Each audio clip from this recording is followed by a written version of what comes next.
we're going to, yesterday we learned like, it wasn't like really the topic for the our unit, but we learned some recommendations how to improve your listening skills. Were you able to use any of these recommendations that I gave you? I don't know, maybe you are starting watching anything, any movie or series. How's it working for you?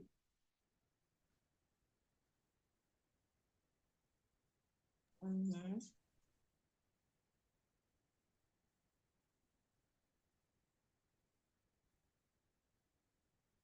I started seeing The Big Bang Theory and Friends. Okay, very well. So, how's it working for you? Do you understand? I think that that's American accent, so um it's very ear friendly. It's good for you to start with this kind of American series, right? Kuchopali speaks Indian. Ah, okay.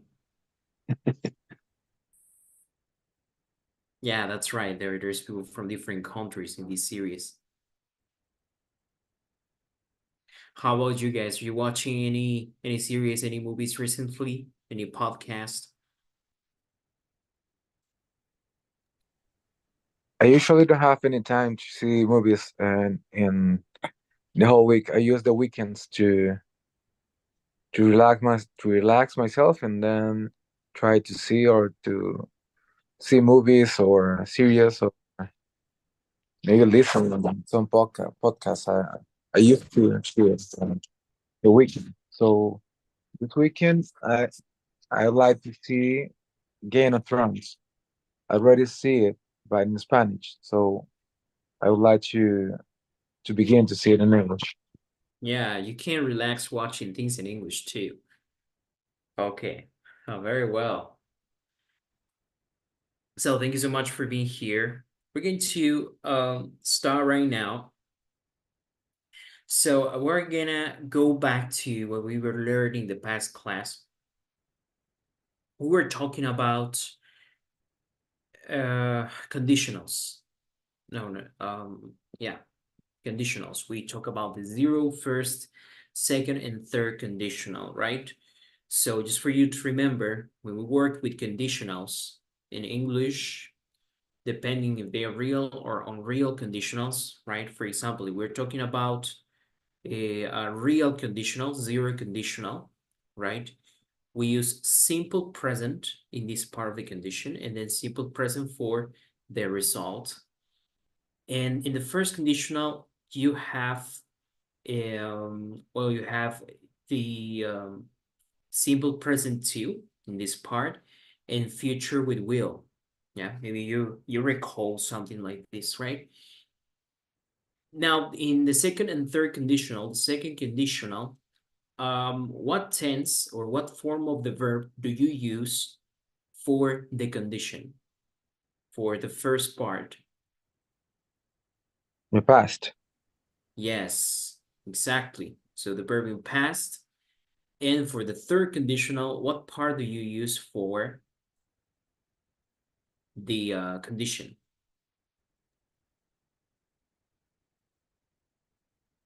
I think something like past perfect or something like that. Yes, exactly. Is past perfect. And in the part of the result, you use would in present perfect or just would have and the verb in past participle. All right. So usually when we talk about our regrets, we use the verb wish or maybe if only, right? For example, if only you had listened to me, so you didn't. So I'm telling you, like something I regret that you didn't do. If only you had listened to me, yeah.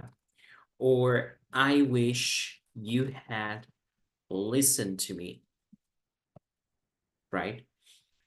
So you in this case is for a sentence in this is for this is a situation in the past, something that I regret, right, at the moment. Then if you have a wish at the present tense, you can use I wish I were, for example, you're wondering, right? But in this case, I wish I was, when you use the conditionals, right, it's recommendable not to say if I was, but you need to say if I were, right? So we have learned before that when you use I was, that's the correct grammar thing, right? But when you talk about conditionals, it's preferable to use where. I know it sounds like illogical, but this is the most formal way. Because if you say if I was, sounds informal. It's not that incorrect, but it's better to use if I were. Yeah. So in this case, when you have a wish, you can say I wish, like many songs from Pink Floyd, for example, say I wish you were here. I wish you were here. So here the verb is in past, but my wish is not in the past, right? Is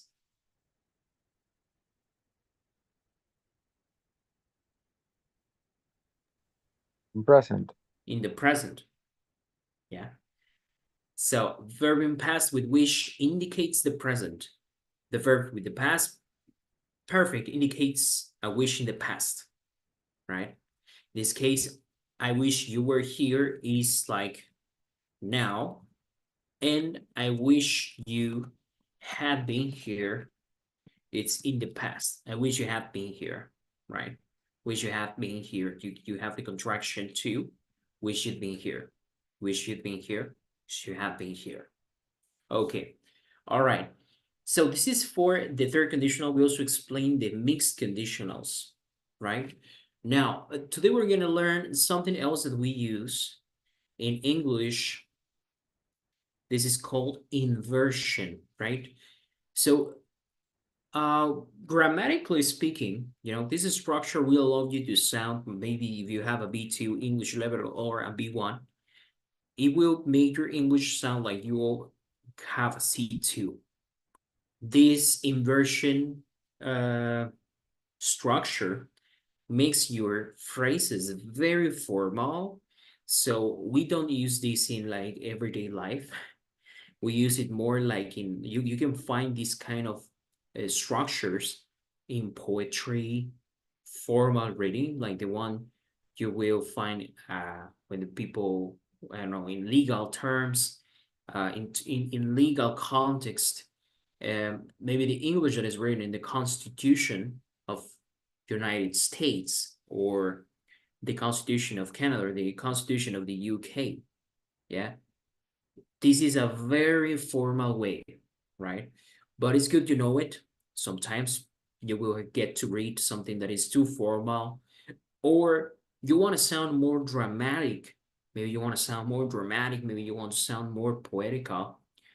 So this is a resource you will find a lot when you love reading books, especially in English, or you're a fan of movies or series about the past, these documental and series, I really recommend that you learn this. It's very interesting and it's easy to use. So what is inversion? Well, inversion is used in questions in English. For example, if I say, instead of saying, I had told you, right? In English, you say, uh, I don't know, had I told you, right? Or I don't know, you had told me, and you would say in the question, had you told me, right? So inversion is basically that you just do this inversion with the auxiliary verb and the pronoun. Now here you will see, right? We have this phrase. I don't know if you could help me. Could you help me, Saul? Can you please help me read this sentence over here, please?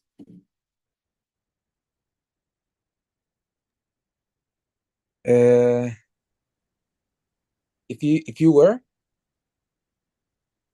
that one, Yes, the first example, please. I mean, both examples.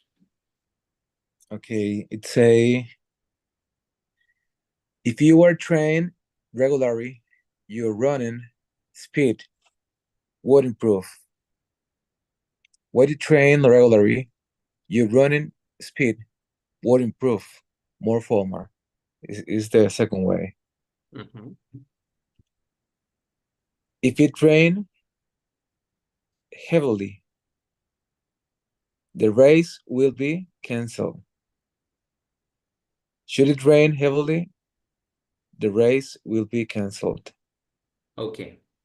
So yeah, to this topic, Should this class is focused on poetical, lyrical English. Yeah. So sometimes we think English as not romantic, right? Sometimes when we think about the romantic language, you think about Italian, Spanish, French, right? But English used to be very romantic. It's still romantic because there are great poets like William Shakespeare, Edgar Allan Poe, which is in my case, Edgar Allan Poe is one of my favorite writers. In English is very beautiful, but the standard American person has made English a little hard to, their expressions, the English they use is too. I would like to use the expression mundane. Do you know what mundane means? You know what mundane means? Because that's exactly what I want to London. see. Yeah, like not important, like meh, like, you know. So sometimes the way the standard American speaks, like, and the topics they speak about, like, you can use English in a very deep way because, one advantage about English is that you are really straightforward. When you The thing about, for example, Latin American or Hispanic people is that we always go around with different words. Just to say one thing, you use many words, and English is like, just let's cut to the chase. Yeah, English is very direct, has the ability. So, um, English can be wonderful, right, if used correctly. So before going to this grammar point, right, I would like to show you some expressions that are used like kind of poetical English, right? There are some expressions that are like metaphors, but for example, all we can say not all that glitters is gold, or some people say all that glitters is not gold, or not all that glitters is gold. Do you understand this expression?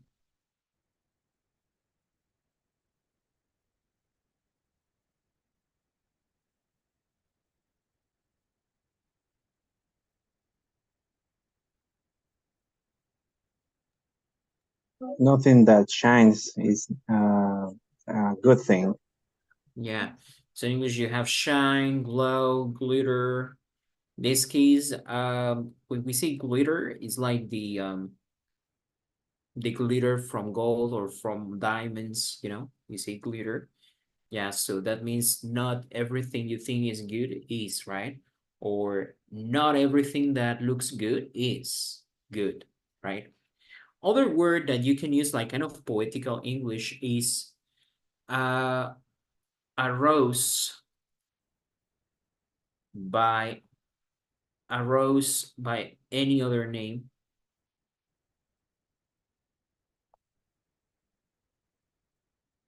A rose by any other name. You use this expression when you want to say that um well, how can I explain this?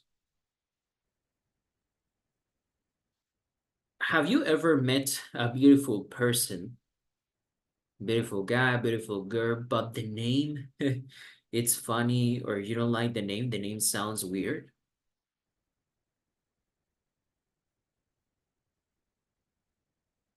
I don't want to say any names. But have you ever met someone you think like you think, wow, this person is attractive, but oh my God, the name is horrible. How you ever feel like this?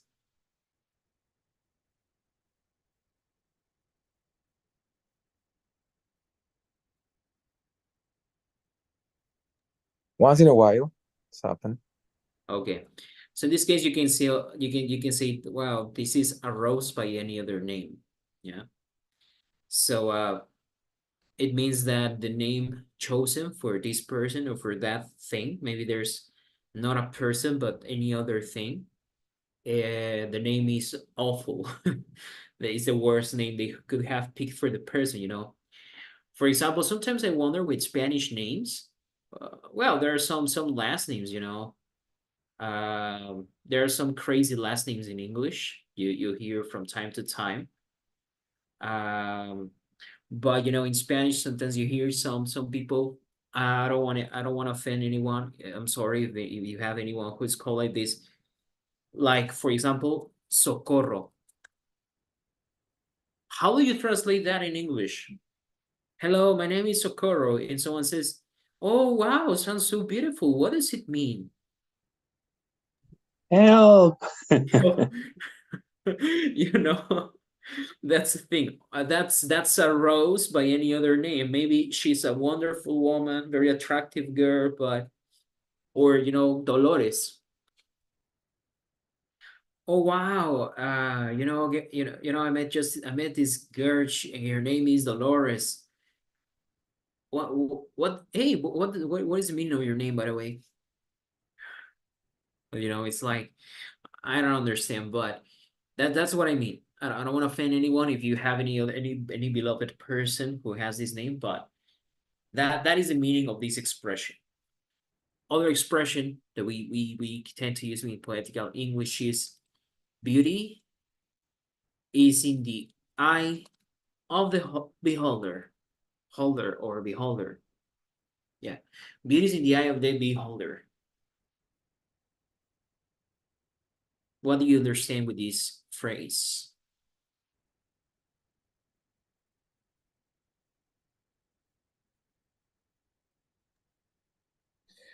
I think it's kind of perspective. I Yeah, think it's gonna depend of the people. Maybe something for you is good and for me it's not. yeah. And all and other things, maybe for someone something beautiful, but not for myself. And I Mhm. think what it's been. Yeah. So yeah, like we're talking about, this is uh subjective thing, right? Beauty. So maybe what I think is beautiful for you is not, right? So yeah, this is another expression. Well, can you give me another example of this? I think that's the only one. Do you have any examples? A few years, one said, "What go around, come around." Mm-hmm. It's like what you give is like what you give, you receive too. Yeah, exactly. That's one expression. It sounds like a metaphor too. Related to this expression, you could also say in English different strokes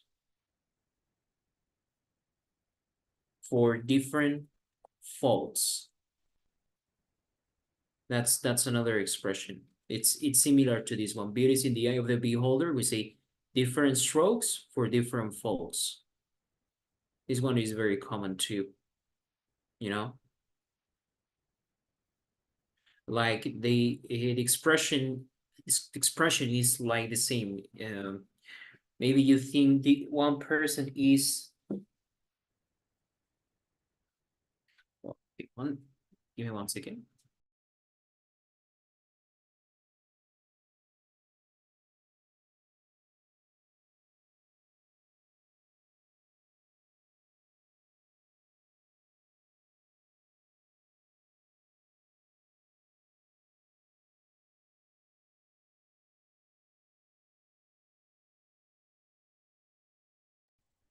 I'm sorry, I thought there was a bee in my room, so I got scared. Okay. Yeah, what goes around comes around. Exactly. You only get what you give. Different strokes for different folks. You can think, oh no, but I'm not the most attractive person. Like no one could ever love me. You could say this to your friend. Hey, don't feel bad. Different strokes for different folks. You know, like there will be a person who will be your type, and you can get along with each other not only physically but also, emotionally or know how we can say, like mentally, your goals and everything you can match. Different strokes for different folks. That's another expression. Um, well, what other expression you can use that is like these kind of metaphors? Maybe blood is thicker than water. What is this? How do you understand this expression?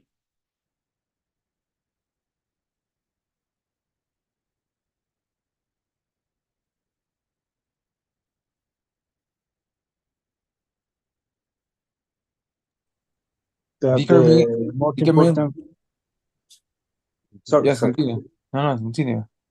Okay, Okay, go ahead. the The other family is the person. best, more important thing. Mm-hmm. Yeah. So yeah, nothing more important than family. Exactly. Then other expression is he who hesitates is lost. This he is not only for males, it's for everyone, but it's kind of poetical thing. He who hesitates is lost. What do you understand with this expression?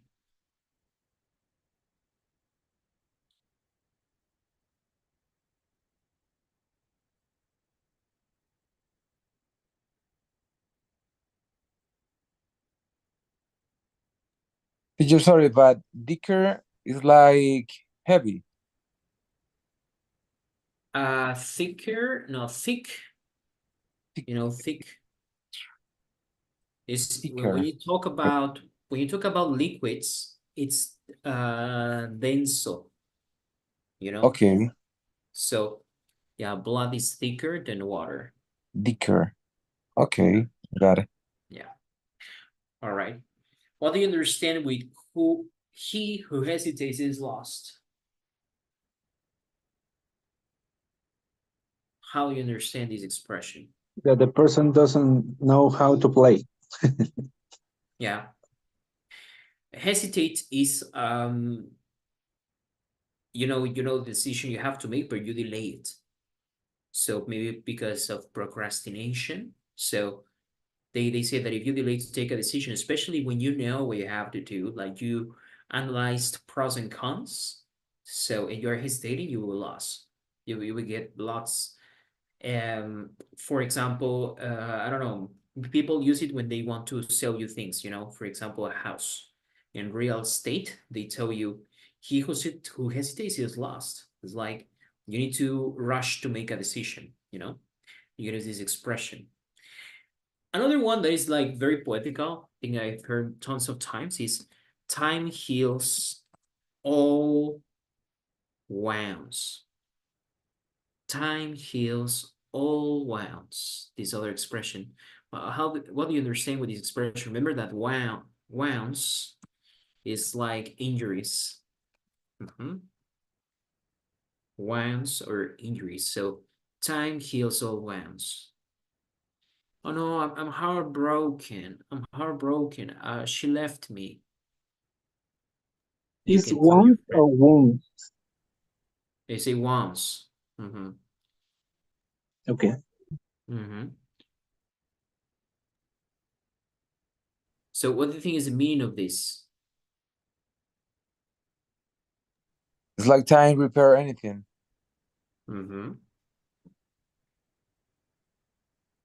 Yeah, so like don't worry, all your wants, all your injuries, everything you're worried about, it will pass. Yeah, exactly. So these are some expressions you can use. Can you think about For example, Saul told us one that is what goes around comes around. That means you only get what you give.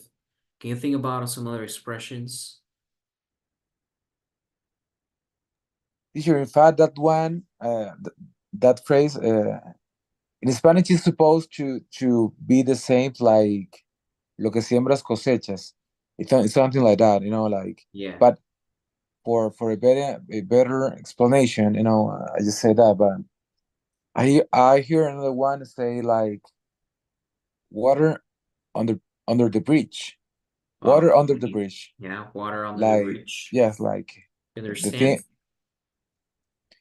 The thing is like the things that pass. Things are in the past. Like you have to continue.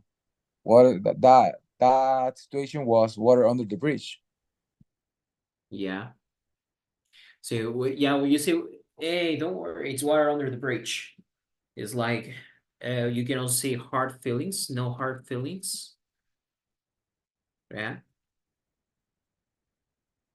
it's the same thing. Water under the bridge is like, yeah, don't worry. And someone tells you, "I'm sorry for what I said," and you want to forgive him, so you say, "Hey, no hard feelings. It's water under the bridge." Yeah, especially is when you want to say someone that you don't feel offended for what happened in the past anymore. Yeah. Can you remember any other expressions like this? I don't know if this is I say right, but the sun rise for everyone. Mm-hmm. Yeah. Can you repeat that? The sun rise for everyone. Mm-hmm. The sun rises for everyone. Mm-hmm. Okay.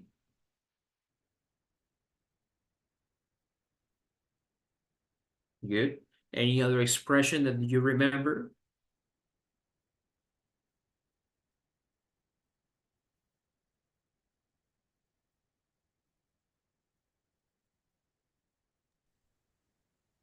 I remember another one that is all, but I think it's not good expression. I think it's just like they said, like no pain, no gain. Mm-hmm. Yeah, exactly. So, the sun rises, the thing we actually, yeah, you said no pain, no gain. They say the sun shines for everyone. Yeah, I think that's the expression. Oh yeah, yes, that's And right. sun shines for everyone. But the idea is the same, right? Okay. So all these expressions that you gave here, that you wrote, they are good, they're nice. Sometimes thing is about being very like sometimes there's good moments you can go deep and think about when to use these expressions.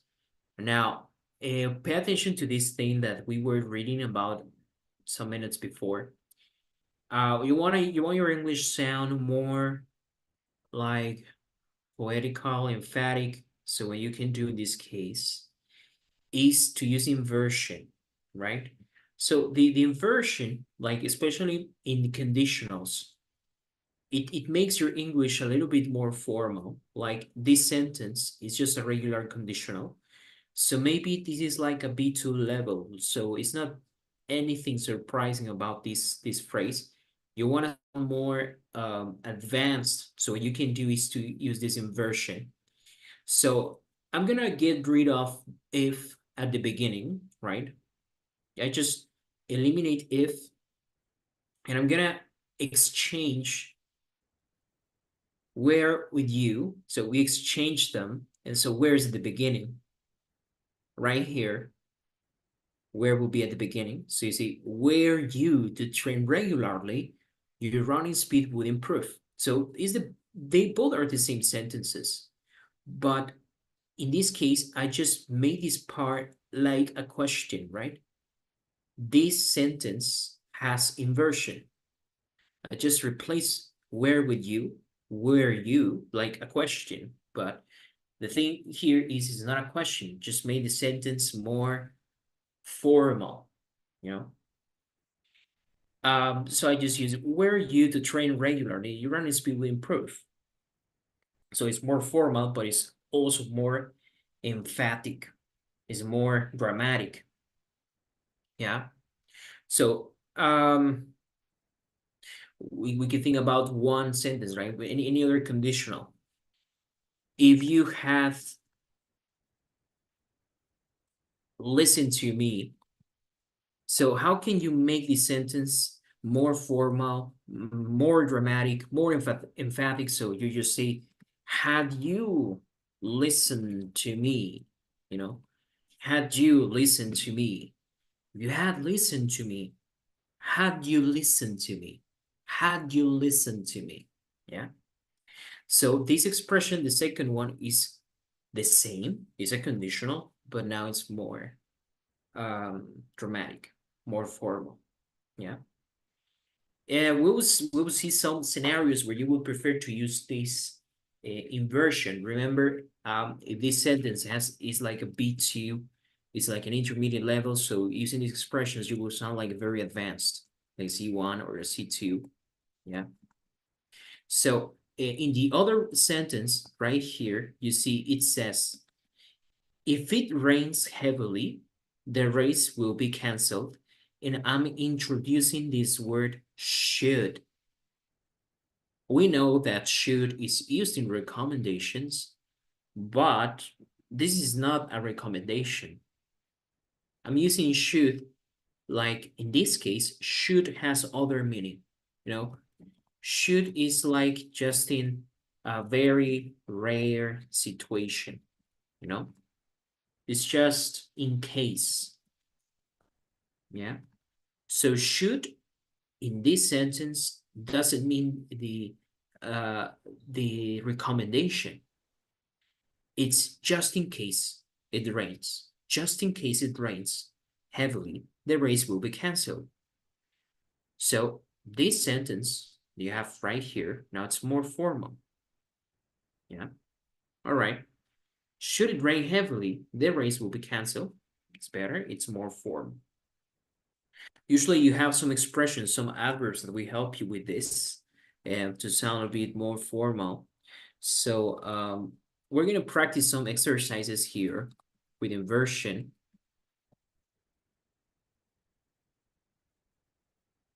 So we have here some sentences.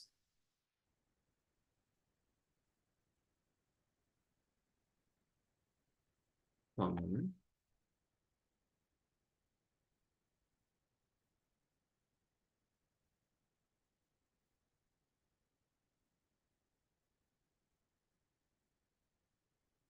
Okay. Check now this sentence. So it says, Joe had never been to such a fantastic restaurant. So if it's fantastic and I want to sound, I want the sentence to sound like more, more dramatic, more impressive. So you can actually improve the sentence using inversion. So for example, here the only thing you have to do is to take the adverb. What is the adverb in this sentence? Or this negative expression, negative word? Never. Yes. So you write never at the beginning. You say, instead of saying John had never, you say never had John. This makes your sentence sounds deeper, poetical, dramatic.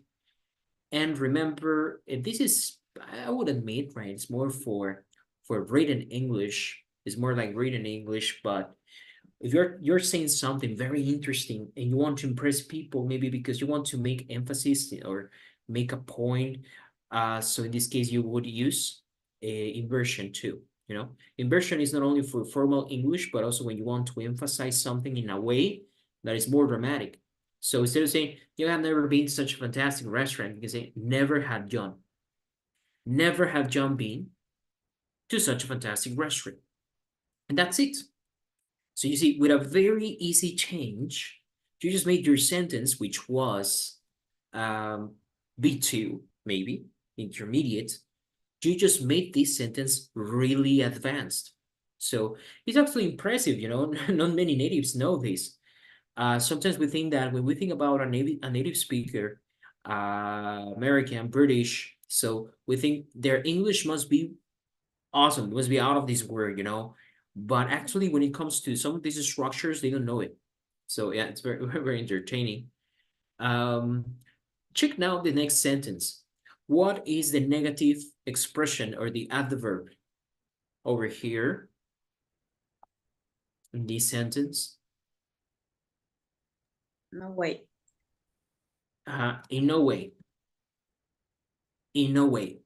Yeah, this is the whole, these three words are one expression. So this is like saying just by no means, you know, by no means. By no means is in no way. Do you understand? Do you understand these expressions? If I tell you in no way, do you understand?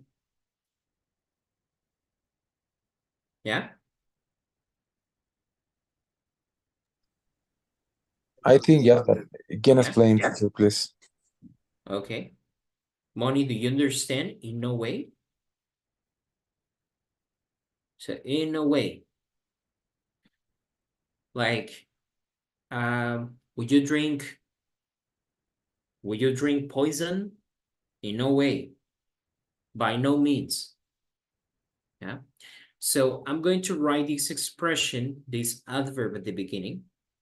In no way. Now you see that this sentence is the simple present, and I need to introduce the auxiliary verb do. In no way do I. Why? Because this is like you're writing it is like you're writing interrogative sentence. The thing with inversion, you already knew this topic from the beginning, you know, when you learn how to make questions in English, you knew about inversion, just that I think people don't tell you that it's called inversion. So this is another way of using inversion to emphasize, to make it dramatic, to make it like you really want, there's something in your text, there is something in your speech, and you wanted to highlight. So I've shown you some expressions, but transforming your sentence using this structure will make it sound more formal. Like I told you, this is like one of the most advanced ways and most formal ways you can write a sentence. So you say, in a way, do I want to be associated with this project? So check how both sentences, compare how both sentences sound.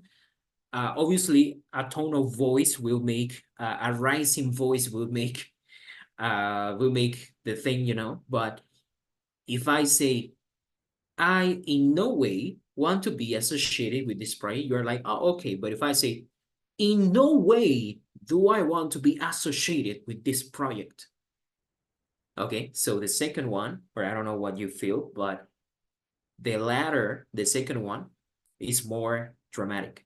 That's the point. Yeah. Okay. So now the third one is for you. You will do it by yourselves. Number 3. Sorry, before passing the next one, you say in no way. The other form is by no meaning. The what, sorry? You What say do you in no say? way. The other form to say in no way is by no meaning. In no way is by no means. By no means. By no means. It's the same.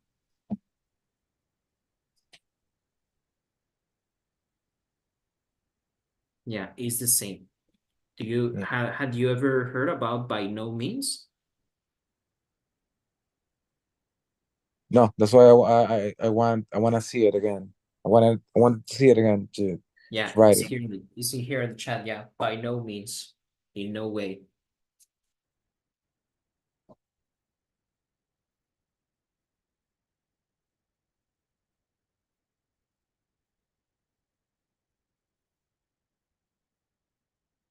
Okay.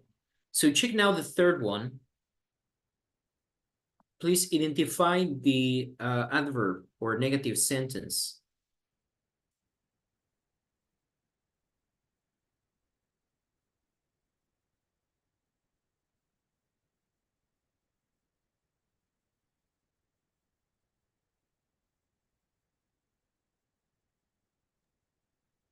Had not. It's correct. Mhm. Had, had no. Maybe It's incorrect. the next one. The next one. The next one. Yeah. Sooner. No Son, sooner. no sooner. No sooner. Yeah, that's the expression. All right. This one is a bit hard to explain, but have you ever heard about this expression? No sooner? Oh, No? No. Okay, you know what soon is, right? yeah, like fast. Yeah. So when you use no sooner, it means immediately. Very short time. At a blink. At a blink. You know, blink. At a blink. Short time. Immediately. So here they say,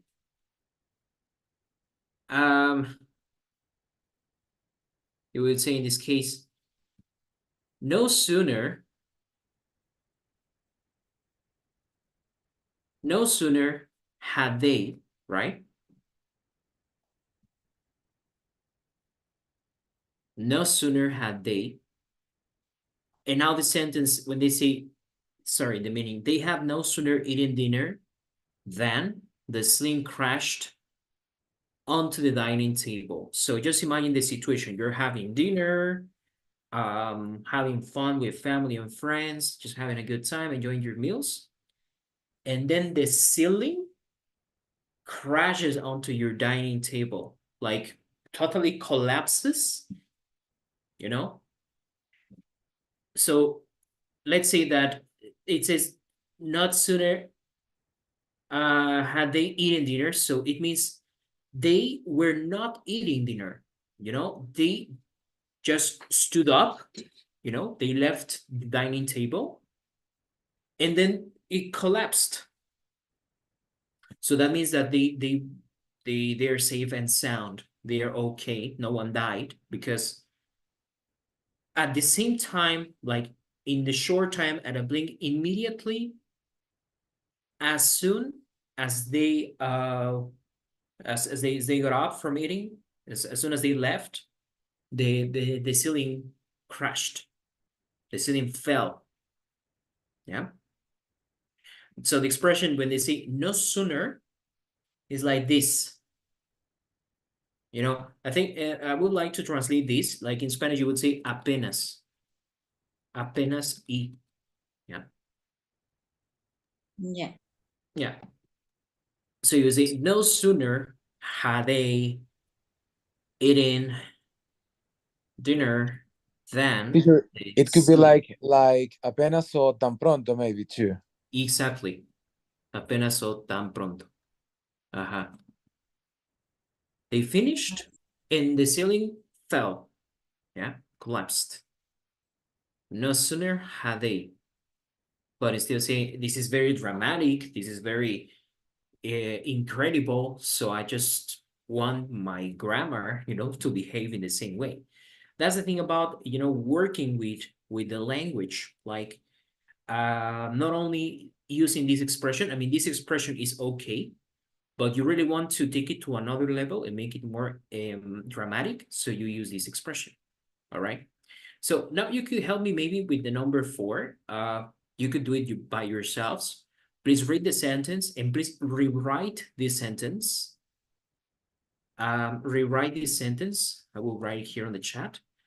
And rewrite it in the way you are using inversion. What do you need to do?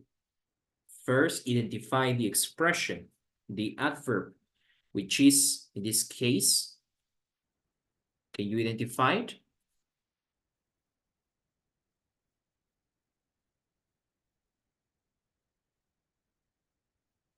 What is expression in number 4? Scarcely. Scarcely. Scarcely. Scarcely. So, scarcely is the same as the previous one. Scarcely is like apenas. Yeah. No sooner. They are synonyms. So please rewrite this sentence in the way that is using this advanced structure. Just use inversion. Try to do it yourselves.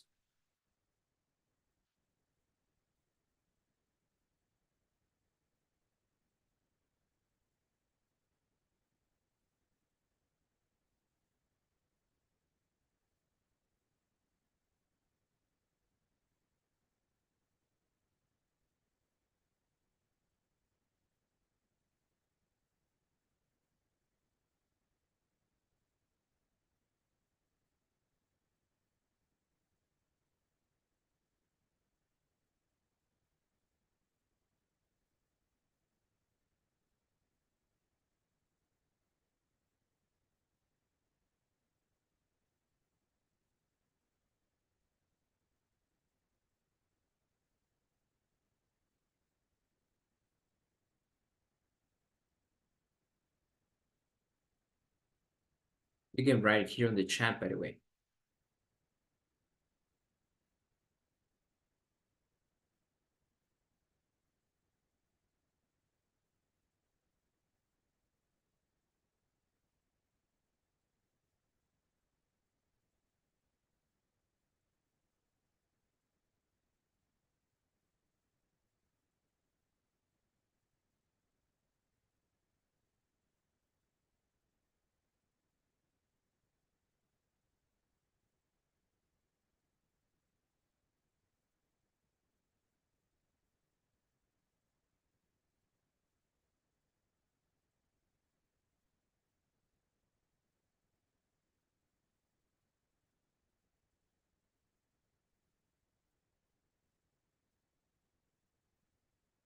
You have your sentence, you can write it here.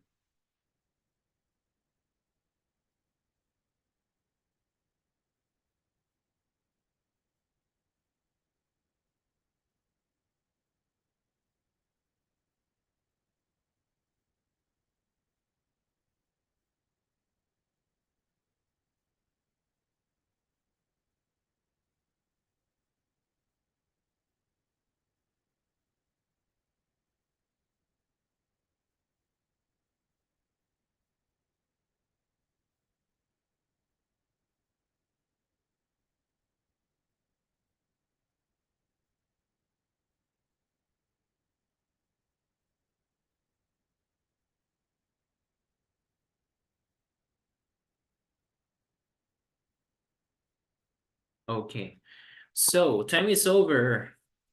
The expression will be like this. Scarcely had I finished writing my essay when the examiner announced the end of the exam. Yeah. Scarcely had I. What about the next one, in number 5?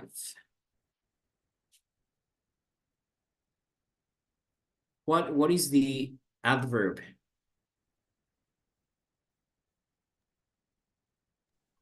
Seldom.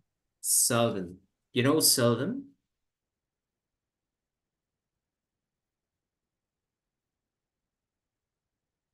Maybe you can understand by the context, right? I seldom leave my house so early.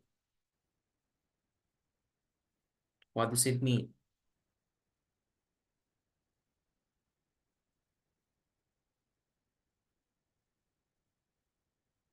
What does that mean? Seldom. That is not happening frequently. Yes, correct. Thank you so much. So, you see the sentence is simple present, so I need to write the auxiliary verb. So how would you write this sentence? How will you rewrite this sentence in using inversion? Could you please rewrite the sentence too? Using inversion.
Okay. Exactly. So it's like Saul. Saul wrote the correct one. So it's seldom do I leave. You need to introduce the auxiliary verb when it's not visible. Like the sentence could be in simple present, in past, but you need to write the auxiliary verb. So you use do or did if the sentence is in past. Yeah. Seldom do I leave. Yeah. So the same with the other ones. Like people rarely appreciate this musician's talent. We would say, rarely do people appreciate this musician's talent. And now the sentence is more formal. We would understand what had happened that night only later. Only later would we understand what had happened that night. Nowhere before had they met such rude people. No. So now all your sentences, they sound they are more advanced. All right. Try to find one poem. Maybe you can think about your favorite writer or author, and try to write here on WhatsApp, like for your homework, a quote that he's using, a quote or any I don't know, an emblematic or a memorable phrase used by your favorite author, and rewrite the sentence in inversion. Maybe he's already using inversion. You can rewrite the sentence. All right. So find your favorite author and tell us here on WhatsApp what's your favorite phrase, your favorite quote, the favorite line, and rewrite it in inversion. If it's already inverted, so you don't do anything, you just copy this into your WhatsApp. All right. So really appreciate your attendance. Thank you so much for being here, guys. And yeah, do or do not. There is no try by Yoda, right? Okay. So we will see you the next one. Take care, guys.